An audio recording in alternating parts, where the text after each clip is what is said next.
with the flu, but how many people are carrying it not being affected? It's just Yeah. we know what people are scoring now. Same thing. And we do know about price inflation in the economy. Like, they can obviously weigh the price of a gallon of milk in 1960 versus now, all that. Of course, you can get into other things about, is it organic? Where does it come from? All that. But we can measure those things as objectively. And then to prove that grade inflation exists, someone would have to show that GPAs have increased faster than the quality of students' work. But again, that gets into other things we've been talking about. And in short, there's not enough information to really measure it. This section was sort of surprising because I was one of these people who believed that grade inflation was a serious issue. But based on all these other things, it's not clear that it is, or even how you could measure it exactly. Yeah, because in my mind, I had grade inflation being something where it's there's some standards being set, and then per the course, a teacher will decide from one year to the next if this paper, not from one year. I think I was thinking more of not grade inflation, but that thing where you say, wait, what's the thing where you skew the grades over, where it's no longer 80% is no longer considered a B, but you drop down B to like 75 because of the spread of like grading on a bell curve, but you're shifting the bell curve. You're saying, yeah, something like that. I thought that's kind of what I think I had in mind with grade inflation was that's what was happening. Like papers that used to be Bs were actually considered to be As now.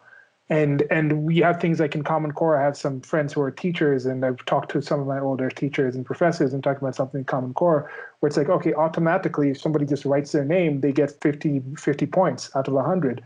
So now with that, they just, let's say there's 100 questions, all they have to do is get 10 right, and then they pass.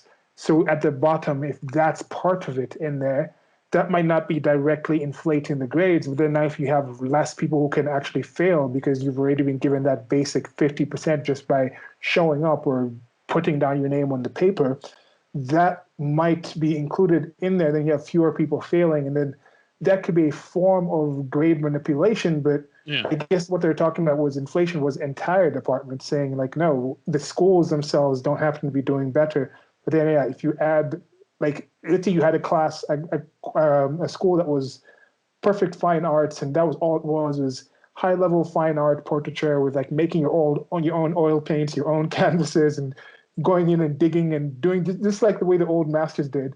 And then all of a sudden you just added courses like online with digital color filling.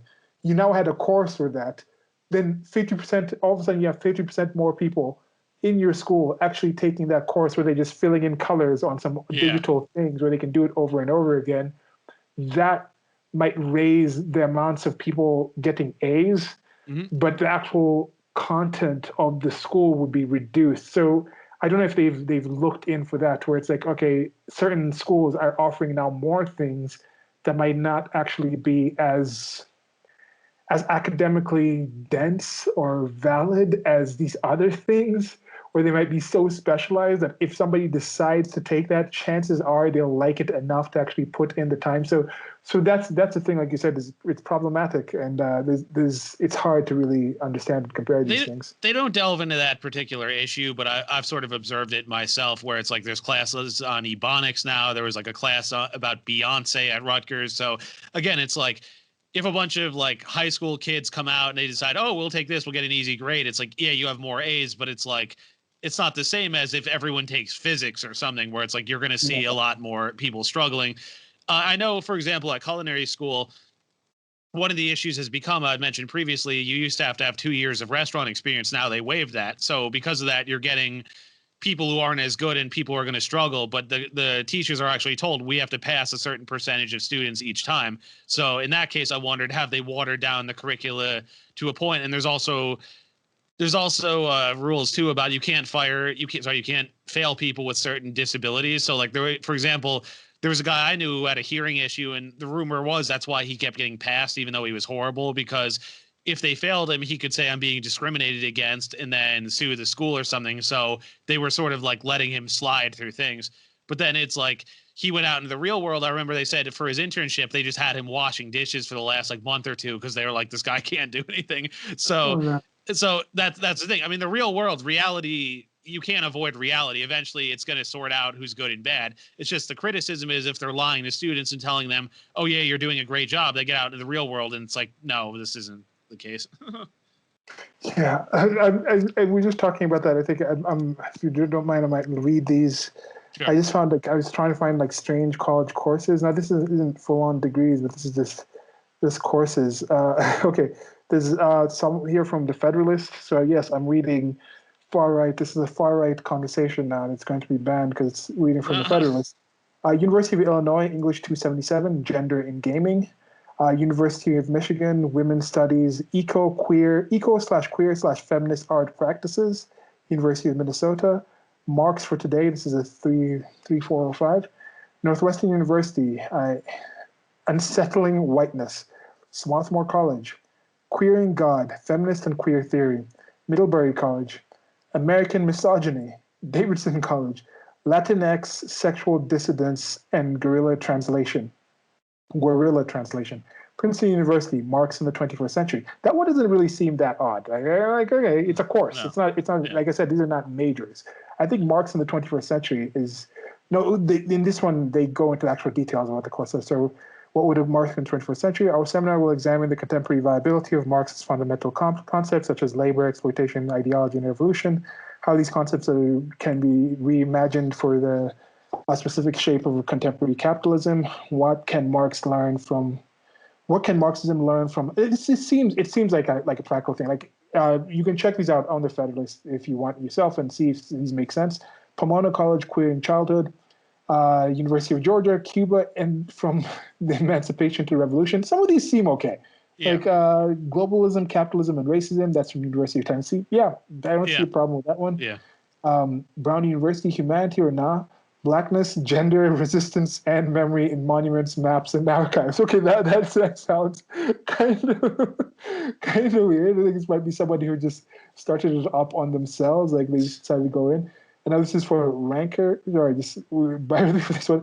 The strangest real college courses. Number 1, Sociology of Miley Cyrus, Race, Class, Gender, and Media. It's from Skidmore College in New York. Yeah. You're talking about considering moving from New York. Maybe you should, just because of that. What if Harry Potter is real? From Appalachian State University. How to win a beauty pageant or in college. Okay, that's not. I mean, some people want that. Well, sorry, what was the last one? How to win a beauty pageant. Okay. And then this one's, a chicken. This is from Belmont University, and this is on ranker.com if you want a list of stupidest college courses. This will pursue ways of knowing and embracing little ants carrying morsels of food occurring, what it means to be distracted. Okay, I don't know. Maybe the name is weird. Philosophy of Fish from Oregon State University. Major philosophical theories about art and making, so ancient to modern times. Through the lens of fish, offered as Dr. Jenkins. So it follows the band and some. So that could be done. Some of these could just be the title of it, because if you're focusing on art in general, but through a lens of your trip on this one, and okay, the phallus from Occidental College. But they say it's talking about Freud and Lacan through feminist and queer takings on the phallus. Okay, getting dressed from Princeton University. How to watch television from Montclair State University. Sport for the Spectator from Ohio State University. The Art of Walking from Centre College. Stupidity from Occidental College, which I don't think is a negative class thing. That's good, even the title. Zombies in Popular Media from Columbia. Now, if this is part of they have a department maybe on TV, on television, or film and things like that. And I think they would. New York has a significant movie, TV, film production environment, and also with Broadway and things like that. So it can make sense. They could have a department for that. So I think zombies are big enough to have a course. Arguing with Jog Judy, that's from University of California, Berkeley. Invented Languages, Klingon and Beyond. I think that's an okay course. Maple Syrup, The Real Thing, from Alfred University. Learning from YouTube, White's College, trying to put themselves out of business. The Joys of Garbage from Santa Clara University.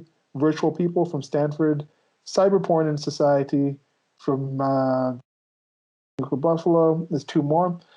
Street Fighting Mathematics, it could be okay from MIT, and Introduction to Wines from Cornell University. So yeah, those are some of the titles. I'm saying with some of these courses now, these courses are being thrown in with the same theoretical level of like physics and stuff like that, that was a high level physics, that those have maintained the same status that they did back in 1920 with the limited knowledge that they have. But there wasn't an introduction to wines equivalent course back then. So when you're looking at total GPAs, that could be part of why chances are it's not too hard to pass introduction to wines. Let me just put it that way. Like I think the average person could pass that course, but the average person would not be able to pass a physics course at Cornell. Well, I was going to say with our in economics, we do have to bear in mind value is subjective, but then where this runs into ethical concerns is how much of these classes cost, where does the money come from, who's paying, could there be a potential taxpayer bailout, all that. Like, you want to read about this stuff on your own time, your own expense, whatever. I don't care. The issue is when it gets into borrowing large amounts of money, and then if they decide let's bail everyone out, okay, I and others may end up paying for it, and that's the issue that I have. And then it's like I don't have a moral obligation to fund people's hobbies. I mean, because I'll talk about some of the stuff like this, and people will be like, "Oh, well, that sounds cool. I'd like to learn that." I'm like, nobody's stopping you, but should you be able to borrow thousands of dollars that you may never pay back to just BS your way through it, and then what? It's like you're out in the real world. It's okay. What skills do you offer? And it's sorry, we don't care that you studied this. That's the thing. They're borrowing. Go ahead and borrow. If someone's willing to give you the money, go ahead. But I don't think that's the point. I think we both have the issue with. If your parents want to pay for you to do this, go ahead. If a university, if a bank, or anyone else wants to loan you the money to do that, go ahead. But that expectation at the end, to expect other people to care about your ability to pass a getting dressed course, or the phallus, or philosophy of fish, or any of these things. You can take these, they could have value, but you shouldn't just say because you valued it, automatically you're owed a living wage, however you want to define that, once you graduate. Let's say you took just all these courses, that was your entire college, you took all these courses. Why would that be the same as somebody who can now actually engineer a part of something that's actually going to go to the moon on the rover? Like, you can't say those are the same things. It's not. No.